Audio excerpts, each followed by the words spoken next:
le grand public, comme je l'ai fait longtemps à mon niveau, mésestime complètement la conscience pranique et croit que nourriture pranique veut dire arrêter de manger. Et les deux sont intimement liés. Et il n'y a pas de nourriture pranique et d'état pranique sans un minimum de conscience pranique.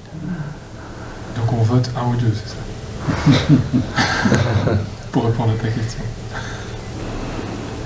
Donc, la manière dont ils organisent le cycle de conférences, il y en a 4, elles sont toutes autour du vide. Je pense qu'on vient quand même dans cette thématique qu'on a déjà pu vivre le 21 septembre, saut dans le vide. Et puis cette plénitude du vide, en tout cas moi j'avais le droit comme ça, comme une suite.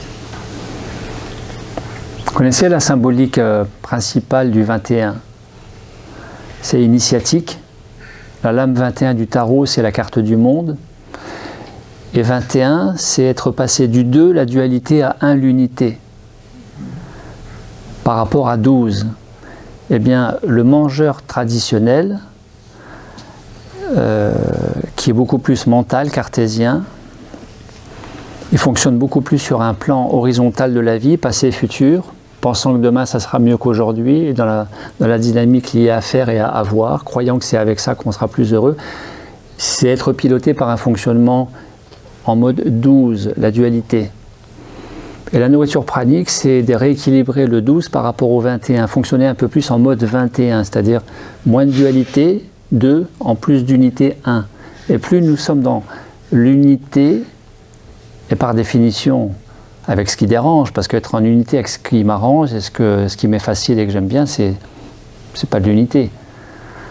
Eh bien, c'est là où les choses peuvent devenir extrêmement intéressantes, quand on est un peu plus dans l'unité, l'accueil inconditionnel.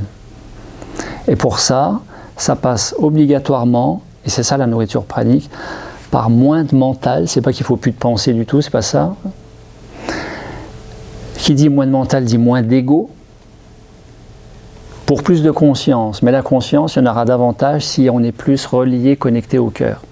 Une fois encore, pour équilibrer le trop ici, le trop ici, pourrait se mettre un peu plus ici. Dès que nous sommes un peu plus au milieu, ça rééquilibre. Il y a toujours du mental, toujours de l'ego, toujours du manger éventuellement, toujours de l'émotion. Rien de tout ça n'est un problème. Mais qui dit mental dit stress, et comme j'ai expliqué le 21 novembre, c'est pas parce que je gère le stress que je suis plus heureux. J'ai juste moins de stress ou pas de stress. Mais il est possible d'aller plus loin encore. Et ça passe par l'ouverture de cet espace, de cette conscience liée au cœur, en étant moins dans la dualité. Et je vous donne déjà la conclusion de ce soir, qui est aussi la conclusion de ce qui fait la difficulté et le grand défi de la nourriture pranique, c'est la voie de l'unité. Plus nous serons dans l'unité, et plus tout ça devient facile. Sans le rechercher, ça se place. D'où que, je sais pas, comment vous percevez ça? D'où que j'ai compris en 10 ans d'expérience pranique et d'accompagnement de groupe que la nourriture pranique se résumait en 2 lois scientifiques, très scientifiques. La puissance d'intention, ça s'appelle les courants induits de Foucault, c'est une loi physique. Donc tout déplacement d'un objet dans l'espace crée un champ électromagnétique. Les physiciens le savent. Et la pensée, c'est la même chose. La pensée crée une énergie et l'énergie suit la pensée. Et comme ça, on peut soigner à distance. Et comme ça, on peut envoûter quelqu'un, faire de la magie blanche, de la magie noire. On peut jeter des sorts, on peut faire des choses avec la pensée. Et on peut faire du bien aussi. La puissance d'intention, c'est que je mobilise une énergie et qui va agir à tel endroit. En auto-soin envers soi-même, en soin à distance, ou avec une intention placée que maintenant j'arrête d'être triste et je suis heureux, ou pauvre et je deviens riche, ou malade et je suis en pleine santé. La puissance d'intention, les courants induits de Foucault.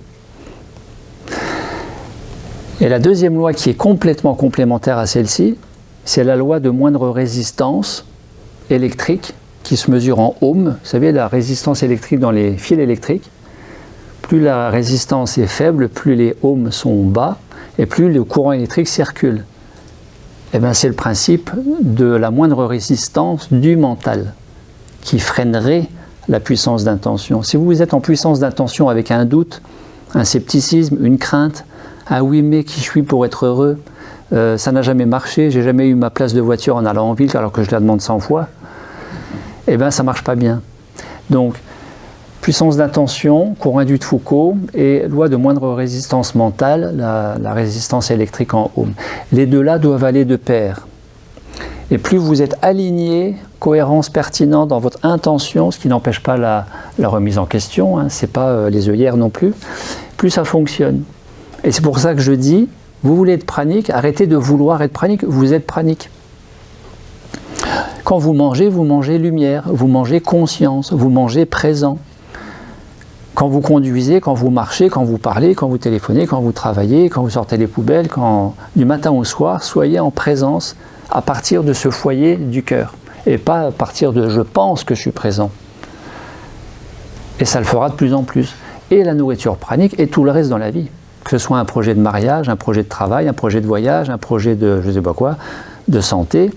Vous mettez une puissance d'intention et ça marche. Ça marche. Je vous apprends rien.